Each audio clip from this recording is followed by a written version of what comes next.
여기 두바이에서 LA로 향하고 있는 에어 아메리카 비행기 안. 갑자기 기장이 다급하게 방송을 시작합니다. 위기 상황입니다. 위기 상황입니다. 바다 한가운데에서 기체가 강하게 흔들리며 승무원과 승객 모두 덜덜 떨고 있는 그때 기장이 추가로 방송합니다. 현재 상황 고려하여 가장 가까운 한국의 인천공항으로 비상 착륙하겠습니다. 그러자 승무원과 승객 누구랄 것도 없이 모두가 강하게 반발합니다. 한국이라고요? 그 미천하고 후진국의 상징 한국으로 간다고요?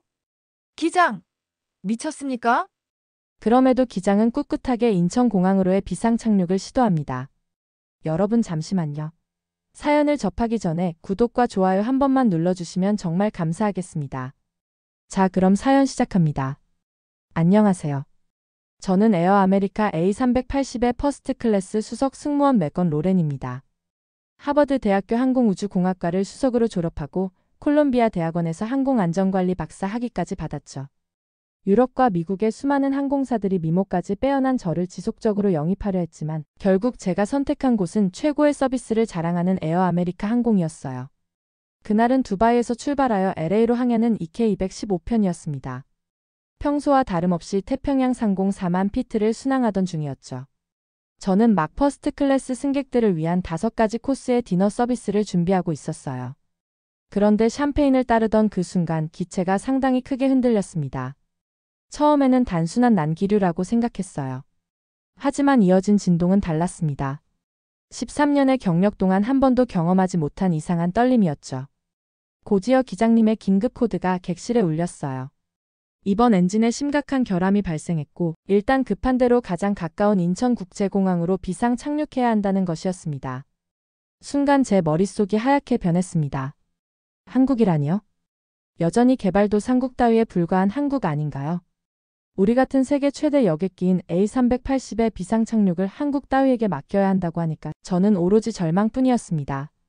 박사 과정에서 연구했던 전 세계 공항들 중에서 한국의 공항들은 겨우 뒷부분 부록 수준에서 몇 줄 언급되는 정도였을 뿐이었죠. 순간 차라리 여기서 죽으면 죽었지 한국엔 정말 가고 싶지 않다는 생각이 강하게 들었습니다. 미국에서 태어나서 자부심 강한 제가 한국에 간다는 것 자체가 너무나 수치스러웠거든요. 더구나 한국의 안전의식은 세계적으로도 악명 높았습니다.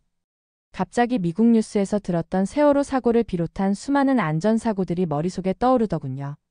최근엔 한국에서 비행기가 활주로를 이탈했다는 뉴스도 본 것 같았고 얼마 전에는 폭설로 공항이 마비되었다는 소식도 들었습니다. 규모도 작고 특히나 누추하다고 생각될 정도로 더러운 곳에 500명이 넘는 승객들의 생명을 맡겨야 한다고 생각하니까 정말 생각만 해도 끔찍했어요. 비행기 기체의 흔들림은 점점 더욱 심해지고 있었습니다. 특히 엔진이 있는 오른쪽 날개 쪽 승객들의 표정이 심각했어요. 창 밖으로 보이는 엔진의 상태가 딱 봐도 안 좋게 보였던 것 같습니다. 이대로 2시간을 더 날아야 한다니 과연 무사히 도착할 수 있을까요? 그것도 기술력이라고는 스마트폰 정도나 있을 법한 나라의 공항에 간다고 생각하니까 정말 가기 싫었습니다. 게다가 승객 명단을 확인하니 더욱 한숨이 나왔어요. 영국 상원의원, 실리콘밸리의 유명 CEO, 할리우드 배우까지. VIP 승객들만 30명이 넘었습니다. 이들을 한국의 공항에서 어떻게 돌봐드려야 할지 상상조차 되지 않았습니다. 아시아의 후진국에서 이런 수준 높은 승객들을 제대로 대접할 수 있는 공간이나 있을까 싶었죠. 제가 알고 있는 한국은 삼성과 현대 정도의 기업만 있는 여전히 후진국에서 이제야 막 발전하고 있는 정도의 나라였습니다. 심지어 그들의 영어 실력은 최하위권이라고 들었습니다.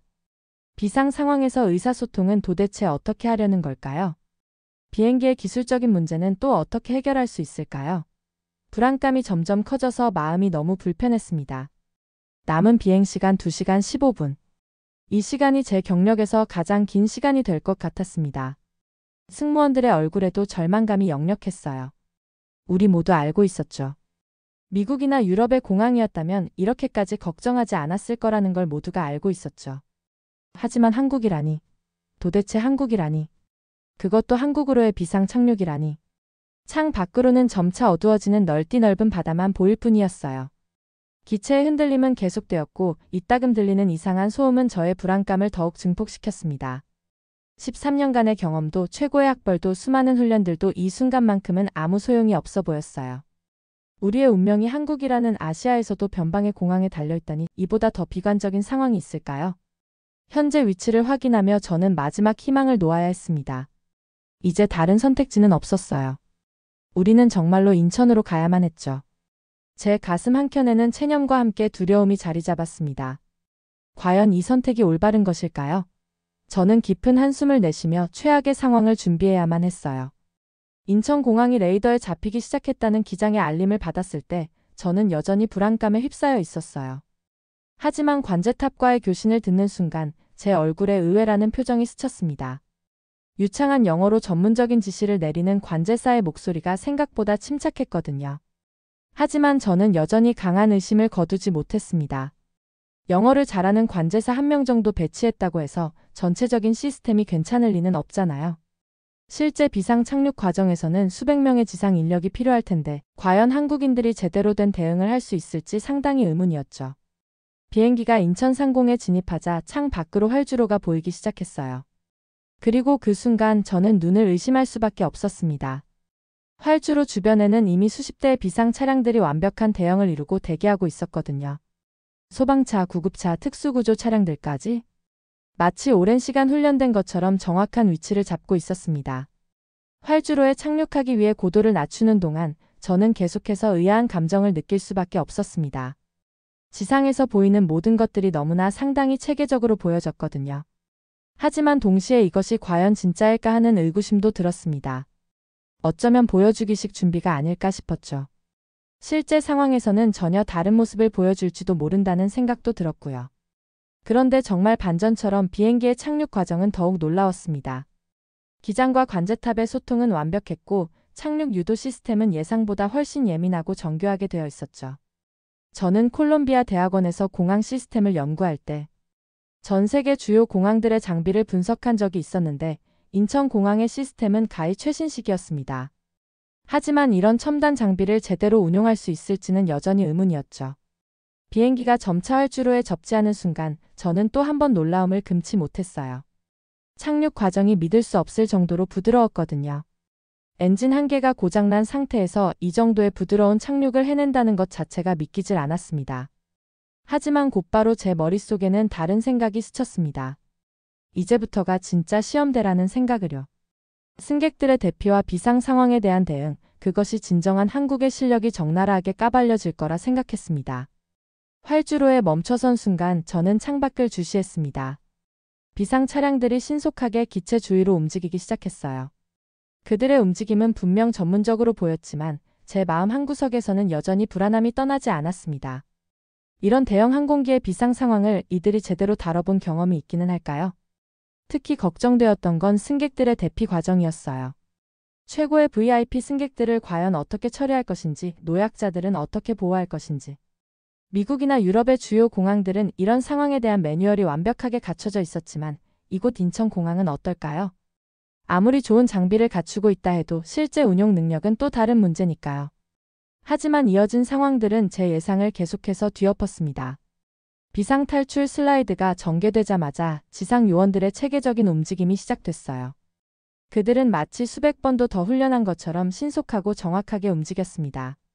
심지어 각 출구마다 다국어가 가능한 통역 요원까지 배치되어 있었죠. 하지만 특수 제작된 대형 버스들이 기체 옆으로 다가오는 것을 보며 저는 고개를 약간 갸웃했어요.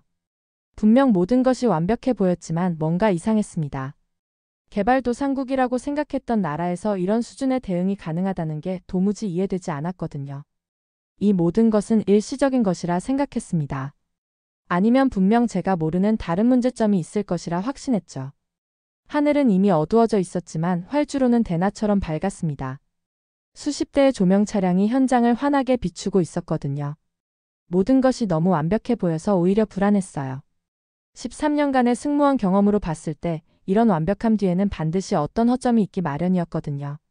저는 그 허점이 언제 어떤 식으로 드러날지 초조하게 기다리고 있었습니다. 첫 번째 비상탈출 슬라이드가 펼쳐지는 순간 제 눈앞에서 믿을 수 없는 광경이 펼쳐졌습니다. 우리가 착륙한 지점을 중심으로 거대한 원형 구조가 만들어지고 있었어요. 마치 거미줄처럼 정교하게 짜인 구조 시스템이 눈앞에서 실현되고 있었죠. 그때였어요. 갑자기 이번 엔진에서 검은 연기가 피어오르기 시작했습니다. 순간 저는 모든 것이 끝났다고 생각했어요. 이런 위험한 상황에서 과연 한국의 구조대가 제대로 대처할 수 있을까? 하지만 그 다음 순간 제 생각이 너무 성급했다는 것을 깨달았습니다. 불과 30초도 되지 않아 특수 소방차 3대가 완벽한 삼각형 대형을 이루며 엔진 주위를 포위했어요. 그들의 움직임은 마치 컴퓨터 시뮬레이션처럼 정확했습니다. 고압 소화액이 엔진을 향해 뿌려지는 순간 검은 연기는 마치 마법처럼 사라졌어요. 제가 알고 있던 전 세계의 그 어떤 공항보다도 완벽한 대응이었습니다. 하지만 진짜 충격은 그 다음이었어요. 승객 대피가 시작되자 그들의 숨겨진 실력이 드러나기 시작했습니다. 각 비상구마다 배치된 구조대원들은 단순히 승객을 돕는 것이 아니었어요. 승객들을 돕는 것은 당연한 것이었고 오히려 승객 한 명 한 명의 상태를 실시간으로 체크하며 특수 제작된 태블릿에 정보를 입력하고 있었습니다. 처음에는 이것이 무슨 의미인지 몰랐어요. 하지만 곧 그 놀라운 시스템의 진가가 드러났습니다. 제 옆을 지나던 한 구조대원의 태블릿 화면에서 승객들의 정보가 실시간으로 업데이트되는 것을 보았거든요. 심장질환이 있는 승객, 당뇨병 환자, 임산부 등 모든 정보가 이미 데이터가 축적되어 있었고 그에 따른 맞춤형 응급처치가 준비되어 있었습니다. 그때였어요. 퍼스트 클래스의 한 VIP 승객이 갑자기 가슴을 부여잡고 쓰러졌습니다. 순간 저는 또다시 불안감이 엄습했어요. 하지만 그들의 대응은 제 예상을 완전히 뛰어넘었습니다. 즉시 현장에 있던 의료진이 달려왔고 환자의 상태를 체크하자마자 특수 제작된 의료용 캡슐이 준비되었어요. 나중에 알고 보니 그것은 이동식 응급실이었습니다. 더욱 놀라웠던 것은 그들의 준비성이었어요. 각국 VIP들을 위한 전용 통역사들이 이미 대기하고 있었고 응급 상황에 대비한 전문 의료진도 각 국가별로 배치되어 있었습니다. 심지어 아랍 사람들을 위한 식단이 필요한 승객들을 위해서 특별 음식까지 준비되어 있었죠. 1시간도 되지 않아 500명이 넘는 승객들의 대피가 완료되었습니다. 그리고 그 과정에서 단 한 건의 사고도 발생하지 않았어요. 저는 그저 멍하니 그 광경을 바라볼 수밖에 없었습니다. 이것이 정말 제가 알고 있던 그 한국의 모습일까요? 기껏해야 개발도상국이라 생각했던 나라에서 이런 수준 높은 시스템이 가능하다는 게 믿기지 않았어요. 그제서야 저는 깨달았습니다. 제가 얼마나 편협한 시각으로 세상을 바라보고 있었는지를요. 하지만 동시에 또 다른 의문이 들었어요. 이런 완벽한 시스템이 과연 지속 가능할까요? 아니면 이것도 일시적인 성과에 불과한 것일까요? 제 마음속에는 여전히 작은 의구심이 남아 있었습니다. 밤이 깊어갈수록 공항의 불빛은 더욱 밝아졌어요. 마치 우리의 편견을 비추는 서치라이트처럼요. 저는 그제서야 스스로에게 물었습니다. 과연 내가 알고 있던 세상이 전부였을까? 그리고 그 순간 또 다른 예상치 못한 상황이 우리를 기다리고 있었어요. 모든 승객들의 대피가 완료된 후 우리 승무원들은 특별히 마련된 휴게실로 안내되었습니다. 문을 열자마자 저는 말을 잃을 수밖에 없었어요. 마치 5성급 호텔의 스위트룸 같은 공간이 눈앞에 펼쳐졌거든요. 하지만 이건 단순한 휴식 공간이 아니었습니다. 벽면에 설치된 대형 디스플레이에는 실시간으로 항공기 정비 현황이 표시되고 있었어요. 놀랍게도 그것은 단순한 모니터링이 아닌 AI 기반의 예측 시스템이었습니다. 엔진의 현재 상태는 물론 앞으로 발생할 수 있는 문제점까지 분석해서 보여주고 있었죠. 처음에는 이런 시스템을 보여주기 위한 전시용이라고 생각했어요. 하지만 휴게실 한쪽에 마련된 회의실에서 실제 정비팀과 화상회의를 하면서 저는 제 생각이 얼마나 잘못되었는지 깨달았습니다. 정비팀이 설명하는 내용은 너무나 전문적이었고 그들이 제시하는 해결책은 예상을 뛰어넘는 수준이었어요. 특히 충격적이었던 것은 그들이 사용하는 장비였습니다. 마치 SF 영화에서나 볼 법한 장비들이 실제로 작동하고 있었어요. 엔진 내부를 검사하는 나노 로봇, 3D 프린팅 기술을 활용한 부품 즉시 제작 시스템, 그리고 수백 개의 센서가 실시간으로 데이터를 수집하고 분석하고 있었죠. 휴게실의 한쪽 벽면은 완전히 투명한 스마트 글라스로 되어 있었어요. 손가락으로 터치하자 항공기가 정비되는 모습이 증강현실로 표시되었습니다. 심지어 각 정비사의 이름과 전문 분야, 경력까지 확인할 수 있었죠. 그들 대부분이 보잉과 에어버스에서 수년간의 경력을 가진 전문가들이었어요. 잠시 후 간단한 식사가 제공되었는데 이 또한 놀라움의 연속이었습니다. 각 승무원의 국적과 식단 정보가 이미 데이터베이스화되어 있었고 그에 맞춘 맞춤형 식사가 준비되어 있었어요. 심지어 제가 평소 즐겨 마시는 와인까지 준비되어 있었죠. 그런데 그때였어요. 갑자기 객실 승무원이 급하게 들어와 중요한 소식을 전했습니다. 퍼스트 클래스에 있던 일본인 고위 임원이 심장마비 증세를 보인다는 거였어요. 응급실로 이송된 그는 지금 매우 위험한 상황이었죠. 순간 제 마음속에서 지금까지 보았던 화려한 시설과 시스템에 대한 의구심이 다시 고개를 들었습니다. 아무리 최첨단 장비를 갖추고 있다 해도 실제 위기 상황에서 어떻게 대처하는지가 진정한 실력을 보여주는 것이니까요. 하지만 그 다음 순간부터 펼쳐진 광경은 제가 알고 있던 모든 응급의료 시스템의 개념을 완전히 바꿔놓았어요. 환자가 도착하기도 전에 그의 모든 의료 기록이 이미 분석되어 있었고 일본의 주치의와 실시간 화상 통화가 연결되어 있었습니다. 더욱 놀라웠던 것은 의료진들의 대응이었어요. 그들은 단순히 생명을 구하는 것에 그치지 않았습니다. 환자 가족들을 위한 별도의 공간이 마련되어 있었고 심리 상담사가 상주하며 불안해하는 가족들을 돌보고 있었죠. 심지어 일본 현지 병원과 실시간으로 소통하며 향후 치료 계획까지 세우고 있었어요. 잠시 후 저는 충격적인 광경을 목격했습니다. 의료진들이 사용하는 장비들은 모두 한국산이었던 것이었습니다. 제가 알고 있던 최고급 의료 장비 브랜드는 대부분 유럽이나 미국산이었는데 이곳의 장비들은 그 이상의 성능을 보여주고 있었습니다. 진짜 놀라움의 연속이었죠. 특히 감동적이었던 것은 어린 승객들을 대하는 방식이었어요. 비상 착륙 과정에서 심한 공포를 겪은 아이들을 위해 특별히 마련된 치료실에는 로봇 친구들이 대기하고 있었습니다. 이 로봇들은 단순한 장난감이 아닌 아이들의 심리 상태를 분석하고 적절한 치료를 돕는 첨단 기기였죠. 갑자기 한 프랑스 소녀가 계속해서 울음을 그치지 않자 의료진은 놀라운 해결책을 제시했어요. VR 기기를 통해 소녀의 집과 똑같은 환경을 만들어 주었고 AI 시스템이 그녀의 감정 상태에 맞춰 적절한 치료 프로그램을 실행했습니다. 얼마 지나지 않아 소녀의 울음은 웃음으로 바뀌었죠. 하지만 가장 인상적이었던 것은 따로 있었어요. 그것은 바로 모든 의료진과 스태프들의 진심 어린 태도였습니다. 그들은 단순히 매뉴얼을 따르는 것이 아닌 진정으로 환자들을 걱정하고 돌보는 모습을 보여주었어요. 첨단 장비와 따뜻한 인간미가 완벽한 조화를 이루는 모습이었죠. 심장마비 증세를 보였던 일본인 임원은 결국 무사히 응급처치를 받았습니다. 나중에 알고 보니 그는 일본의 유명 의료기기 회사 회장이었어요. 그는 퇴원하면서 한국의 의료 시스템을 극찬했고 자신의 회사와의 협력을 제안했다고 합니다. 저는 그날 밤 많은 것을 생각했어요. 단순히 시설이나 장비의 우수성이 아닌 그것을 운영하는 사람들의 진정성과 전문성에 대해서요. 제가 가지고 있던 편견이 얼마나 부끄러운 것이었는지 깨달았습니다. 시간은 흐르고 흘러 비상 착륙 후 일주일이 지났습니다. 저는 여전히 인천공항에 머물고 있었어요. 에어 아메리카 항공 본사에서 정비가 완료될 때까지 기다리라는 지시를 받았기 때문이죠. 하지만 이제 그들의 지시는 더 이상 필요하지 않을 것 같았습니다. 제가 직접 이곳 한국에 더 머물기로 스스로 결정했거든요. 정비가 진행되는 동안 저는 인천공항의 관제센터를 둘러볼 기회를 얻었어요. 그리고 그곳에서 제가 알고 있던 모든 상식이 완전히 뒤집어졌습니다. 관제탑 내부는 마치 우주선의 조종실 같았어요. 360도 홀로그램 디스플레이가 공항 전체를 실시간으로 보여주고 있었고 AI 시스템은 모든 비행기의 상태를 초단위로 분석하고 있었습니다. 특히 놀라웠던 것은 그들의 안전관리 시스템이었어요. 제가 하버드에서 박사 논문을 쓸 때 연구했던 최신 이론들이 이미 이곳에서는 실제로 구현되고 있었습니다. 심지어 제가 제안했던 이론적 모델보다 더 발전된 형태로요. 기상 변화에 따른 실시간 비행 경로 최적화, 비상 상황 예측 시스템, 그리고 다중 백업 체계까지. 모든 것이 완벽했어요. 제가 알고 있던 개발도상국 한국이라는 이미지는 완전히 잘못된 것이었어요.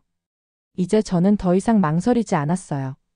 에미레이트 항공 본사에 이메일을 보냈습니다. 인천공항 노선의 전담 승무원이 되고 싶다고요. 처음에는 의아해하는 반응이었지만 제가 경험한 것들을 설명하자 그들도 이해하기 시작했습니다. 세계 최고의 공항에서 일하고 싶다는 제 요청을 그들도 긍정적으로 검토하겠다고 했습니다. 돌아보면 제가 얼마나 편협한 시각을 가지고 있었는지 부끄러워집니다.